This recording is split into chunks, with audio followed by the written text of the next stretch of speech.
but they just don't know. People seen it, but they just don't know. Come on, baby, let the good time roll. Yo, what is going on, everybody? It is Straight Outta Boston here, aka the King of Boston, and today we are back for episode 26 of the NCAA Football 14 Dynasty here, or I should say the Georgia State Dynasty on NCAA Football 14, excuse me, but here we go. Take a look, and we have a lot of recruits visiting this week, including Justin Polland, a player that we are in a battle with South Alabama, so that's a bit of a rivalry going on right now.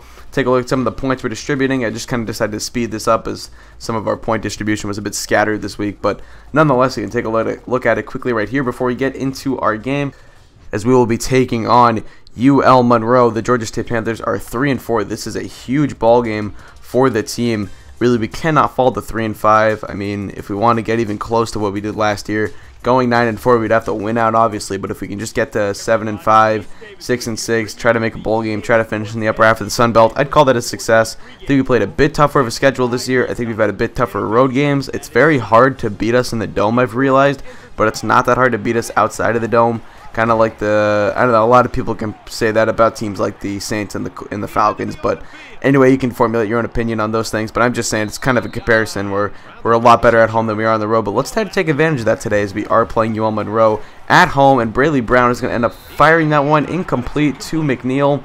That is going to set up 4th and 4 coming up for UL Monroe, and we're going to force a field goal already in the ball game, so it's going to be an early 3-0 lead as that kick is up and good.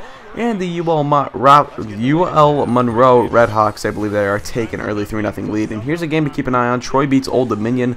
That is big for the conference. Old Dominion is sitting atop of the Belt Division standings right now in the Sun Belt, tied with Army. So here we go. Ensuing kickoff to Kyle Flowers.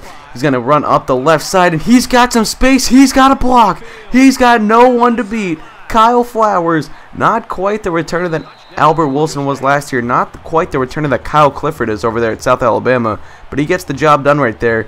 He's a semifinalist for the Kick Return of the Year award along with Kyle Clifford. Here we go now. We're going to get a sack on Braille Brown right there. I think it's Braille Brown, not Brayley. I'm going to call him Braille. So he loses 5 yards. Great sack by Marcus Stetzer right there. Now on the ensuing punt return, Kyle Flowers cuts back to the left side. He's got some space. He can get to the corner. He will be brought down at the 40-yard line, an 18-yard return.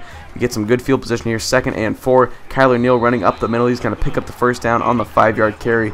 And this Georgia State team is coming out looking like a team on a mission right now. 3rd and 6. Ronnie Bell dropping back. He's got time. Feels the rush. Fires that one incomplete.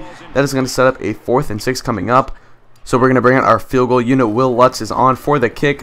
That one is up, and it is good. Just getting in there. We don't have the best kicker in the country, but he gets the job done. It's a 10-3 ball game. Now Craig Harris is there for the interception. He gets a broken tackle. He could go all the way, and he will. Just like that, it is 17-3 Georgia State. On the ensuing UL Monroe possession, Braille Brown throws a pick 6 to Craig Harris, the impact freshman, who has had a phenomenal freshman year so far for the Georgia State Panthers. Now we get the ball back. Still 2 minutes to play in just the first quarter. And here comes the Georgia State offense. Ronnie Bell running the read option. Picks up 7 yards right there. That will set up a 2nd and 3 coming up for Georgia State. Now on 2nd and 3 shotgun formation. We're going to fire that one to the left side in the flat. Linquez Blair breaks a tackle and gets some nice yards after the catch. It's a 10-yard pickup for the wide receiver, Linquez Blair. Now 2nd and 10, shotgun set for Bell once again. He looks to the left side, fires it to Ross Jackson. The freshman makes the catch. He's had a great year so far. Another impact freshman for the Panthers. That's going to be a 15-yard pickup. Now 3rd and 10 coming up for Ronnie Bell. He's going to fire that one right side. Caught by Jordan Giles, one of the few returning wide receivers who got big-time playing time last year.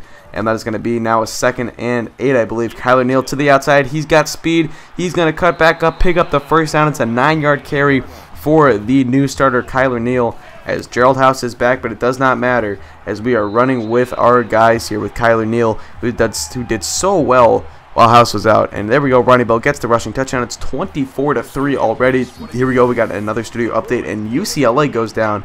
Stanford knocking them off. And UCLA likely ends their national title hopes with a 2nd loss on the season. Now here we go. Georgia State with the ball back once again. Bell's going to look deep, and a beautiful throw. You don't say that often about Ronnie Bell, but a beautiful throw to Jordan Giles, 33 yards down the field.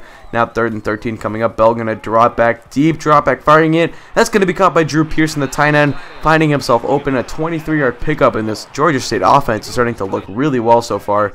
2nd and 5, read option, Bell up the middle. touchdown. Ronnie Bell, his second rushing touchdown of the ball game, and it is 31-3. We've gone multiple games without scoring 31 points this year. We've just done it in a half. An impressive outing so far from the Georgia State offense. Let's see if the defense can step it up, though, as Tony Cook is there for an 11-yard pickup. And here come the UL Monroe Redhawks. Braille Brown firing it left side. That's going to be caught by Tony Cook. A 5-yard pickup. First down coming up for the Redhawks. And now on, here we go, third and 12, I should say. Empty backfield for Brown. He's going to drop back, fire that one incomplete, deflected down by Joseph Peterson. And we're going to force a 4th and 12 coming up with 1:08 left to play in the second quarter. The field goal unit is out. The kick is up, and it is good. So UL Monroe gets on the board once again, but a 31-6 ball game. A great showing from Georgia State in the first half as they've opened up a 25-point lead. We'll see if they can keep it up and try to close out this victory, but it's been impressive so far, and they will look to continue it in their road to getting back to 500. Now here we go. UL Monroe starting out with the ball here in the second half, and Brown is going to go down. Another sack. This time he loses 4 yards, and I believe that was Scott Powers right there with his first sack of the ball game. 2nd and 14 coming up. Brown tries to step up once again, and he's going to get sacked once again. And here we go. This time, I don't know who that was. Actually, it looks like it was Jake Lockley. Now 3rd and 19 coming up. Handoff to McNeil. McNeil's going to lose another yard. So a huge loss right there by the UL Monroe Redhawks, and we're going to get the ball back. 1st and 10. Kyler Neal up the middle, picks up 8 yards. That's going to set up a 2nd and 2 coming up for the Georgia State Panthers. Now on 2nd and 11, Ronnie Bell is going to drop back right on the left side to Ross Jackson on the curl route. Jackson picks up 13 yards, and the Georgia State offense continues to move down the field, as that's going to make a 1st and 10. Triple read option. Bell up the middle. He will keep it. Cuts back in. Picks up 10 yards. Ronnie Bell continues to be effective through the ground so far tonight, and that's going to set up now a 2nd and 2. We're going to put Neal in motion. It's going to be a play action. Bell stepping up off the wrong foot and intercepted. You know that was coming, folks. You know you can't go a whole game without a Ronnie Bell interception, and this one could be returned all the way. Davis to the sideline, beats the offensive lineman, and he is gone. A huge pick 6 for the Redhawks as they cut the lead down. It is now a 31-13 ball game. The lead is down to 18 points.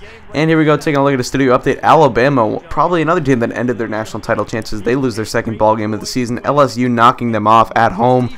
Now here we go, back to the game. Georgia State on offense. Curl route to Linquez Blair down the sideline. He was wide open right there. 1st and 10 set up right here. Now 3rd and 5. It's going to be a pistol formation, offset to the right. Bell dropping back, scrambles up. He will step up, slide, but picks up the 1st down, and that is going to set up a new set of downs for the Georgia State Panthers. Hand off to Kyler Neal to the outside, the stretch play. Neal to the corner. He's got it. Touchdown.